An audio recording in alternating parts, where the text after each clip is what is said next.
It was a project unlike anything we've ever tackled before. Last seen at Alton Towers in 2013, before being removed from the park ready to be sent to scrap. After saving the Storybook Land Bookworm, it was finally time to repair it. We'd already spent weeks of work on the restoration, but finally we could start to see what the end result was going to look like. We'd repaired the body and fixed the ripped parts of the head, and finally it was time to start work on the finishing touches. The next part of the project was to work on some of the smaller parts of the restoration. After previous repairs on the book, it was time to add the undercoat. I'd then let this dry before returning to it later on.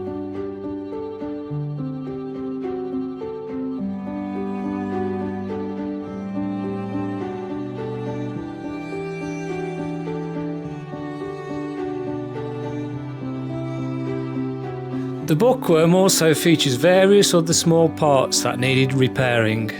These include the glasses, the spyglass and its eye lenses. These had all faded over time and needed to be replaced. We started by drawing around the original lenses on a new piece of perspex. Following this, we used a Stanley knife to cut the best shape possible. We then held the perspex in place with a piece of wood and removed the part that we didn't need. We had never tried this process before, so it was trial and error to see if we could break the pieces needed without it cracking. We could have got a specialist to do this for us, however we wanted to complete all of the work ourselves.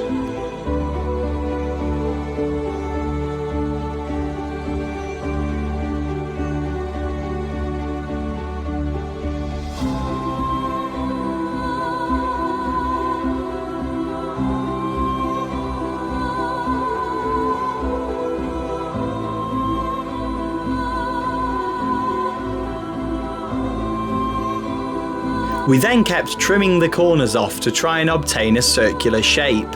Next, it was time to file around the edges to make it smoother and more in shape.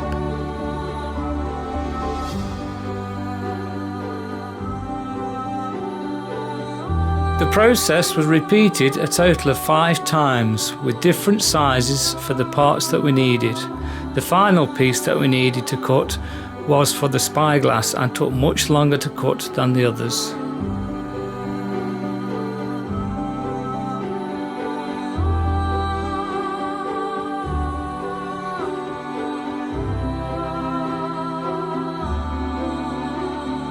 After we had peeled off the protective polythene, it was time to fit them into the places we needed them. We started by fitting the lenses into the glasses frame. We then used a clear flexible sealer to attach them into place. Not all of the lenses were complete circles, so we had to complete some filing down to make them fit perfectly.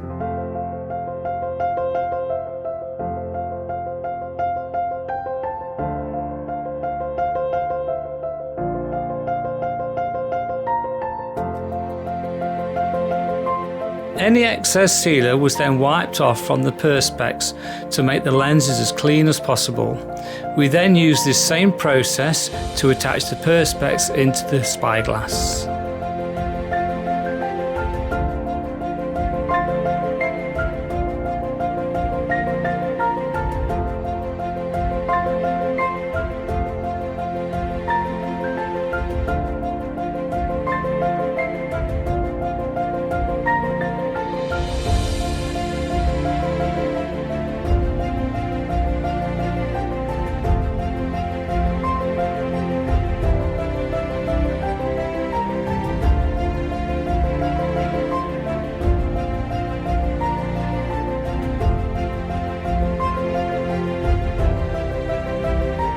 On the body of the bookworm, we had previously added a layer of undercoat. Following this, we then added a top coat of white paint to the front section of the body. The next stage was to start marking out the areas that would be a different colour. We used masking tape to mark out the section of the front that would be part of his coat. This part of the coat was yellow and would be for the lining of the jacket.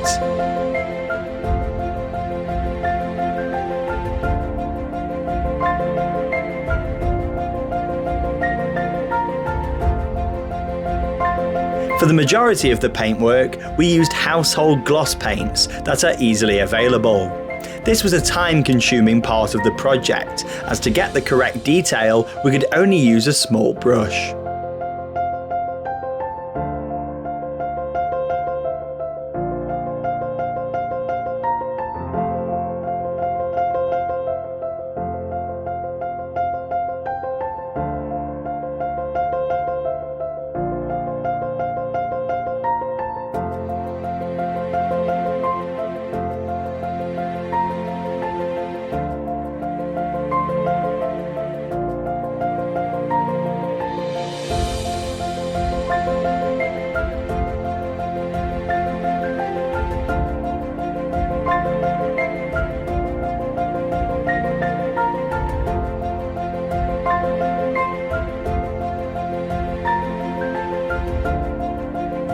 Sean then went over the areas with the sponge roller to remove any brush marks. Following this, we also painted the cuffs of what would be his yellow shirt underneath.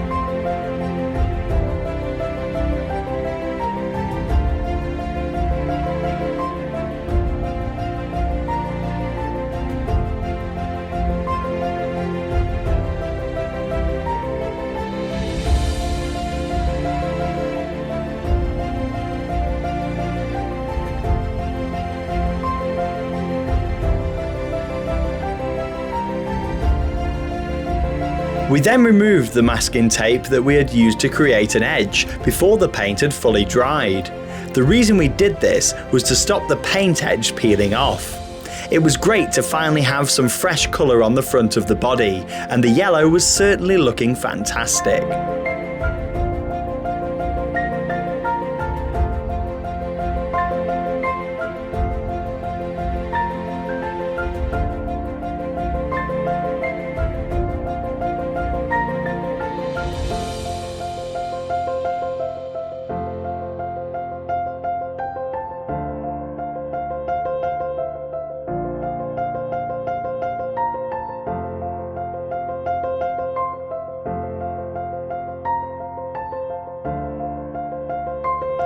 At this point, all of the yellow paintwork was complete.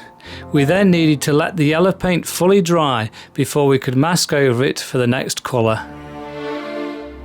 By this point, it was time to continue the painting of the book. This was now ready for its top coat. Much like it was originally, the pages of the book were painted white, with the spine and cover having a coat of purple. This would also be the same purple that we would use on the bookworm's hat. This was the first time during the entire process that we needed to do any work on the hat, and surprisingly, it was in a very good condition to start with.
We used both a sponge roller and a brush to add the top coat of paint onto the book.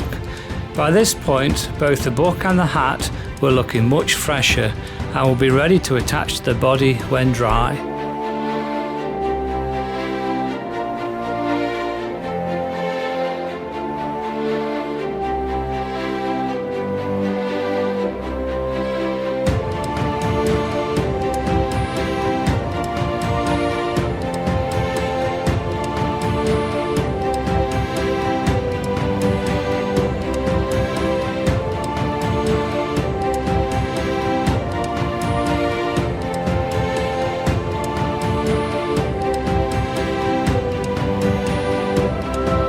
This was the process that we did prior to fitting the perspex into the spyglass.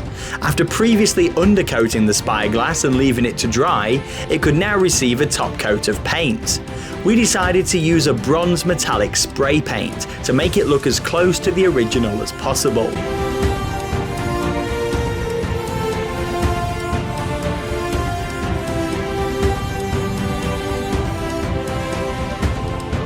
When using a spray can, it's important to shake it for the right amount of time prior to use.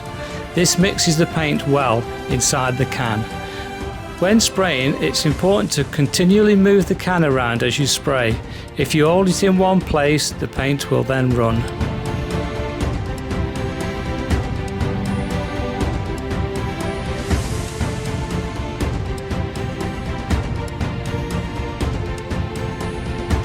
At this point, the bronze spray paint was complete, and we later added the perspex into the spyglass as shown earlier. We then continued with the next colour of paint on the main body of the bookworm. The turquoise paint would be for the main part of his coat and would wrap all around the sides and rear of his body. I started off by applying the paint to the sides of his jacket, as we wanted to make sure that the yellow paint had fully dried before masking over for the edge.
Some of the tricky places were masked off first, such as the cuffs of the jacket. I then used a brush to get fully into these hard to reach areas.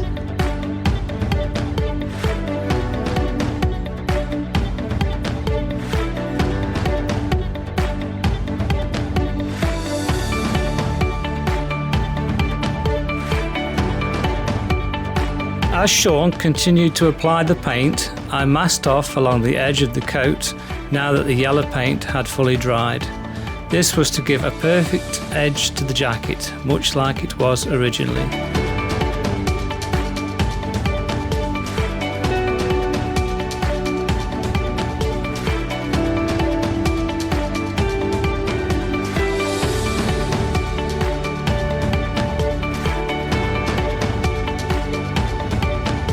After I'd finished adding the turquoise paint to the jacket, we then removed the masking tape, which revealed the perfect edge we were looking for.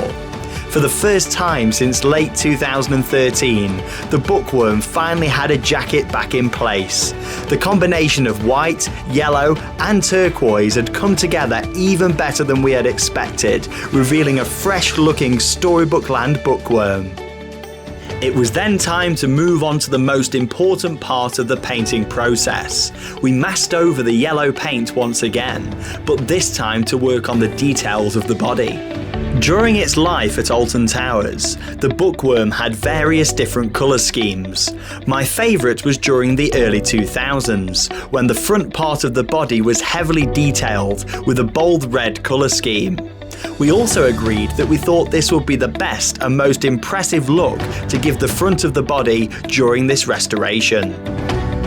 This was a very long process that involved building up layers of red gradually in the gaps. I started with a simple thin line in each of the gaps down the body.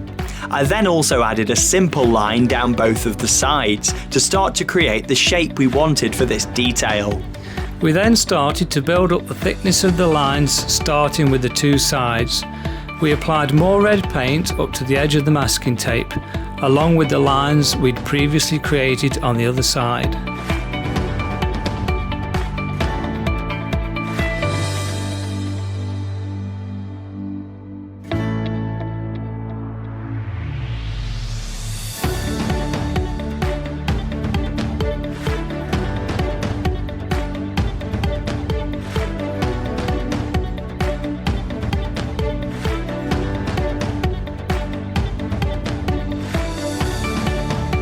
Before the red paint had fully dried, the masking tape that bordered the lining of the coat was then removed. This revealed the perfect line between the bookworm's skin and his jacket.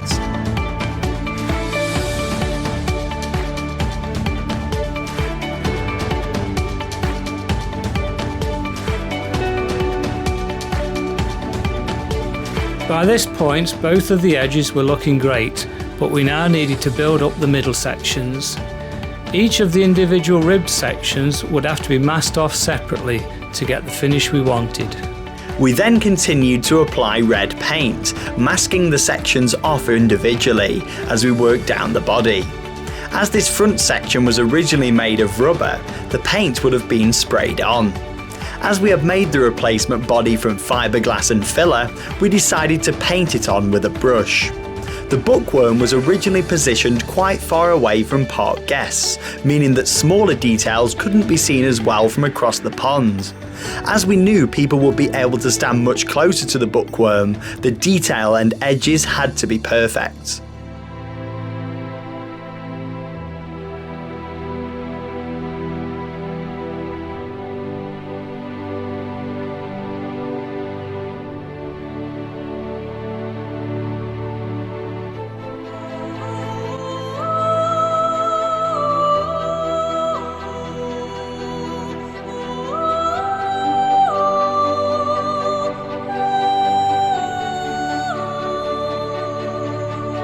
After several hours of repeating the process down the middle section of the body, we were very pleased with how the finished result looked.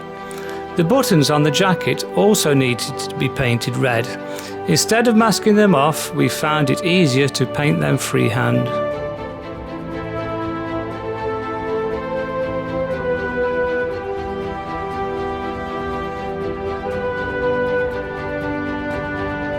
The final stage of the painting process was to use a flexible paint to cover the arms that were made of rubber. The rubber arms had become very dirty over the years, and after scraping off the majority of the dirt, it revealed that the jacket should be much lighter. This is why we chose the turquoise paint instead of a dark green.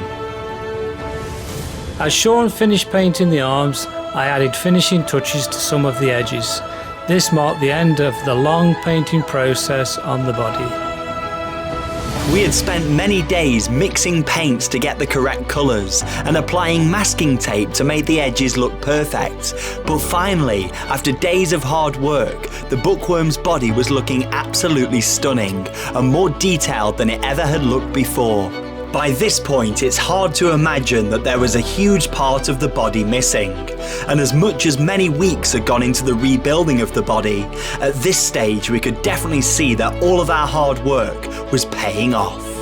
Coming up in the final episode of Restoring the Alton Towers Bookworm, the finishing touches are applied to the head, we move the body for the first time in weeks, and we reveal the completed bookworm in true theme park worldwide style. Tell him I sent you and he'll give you your very own tractor to ride on.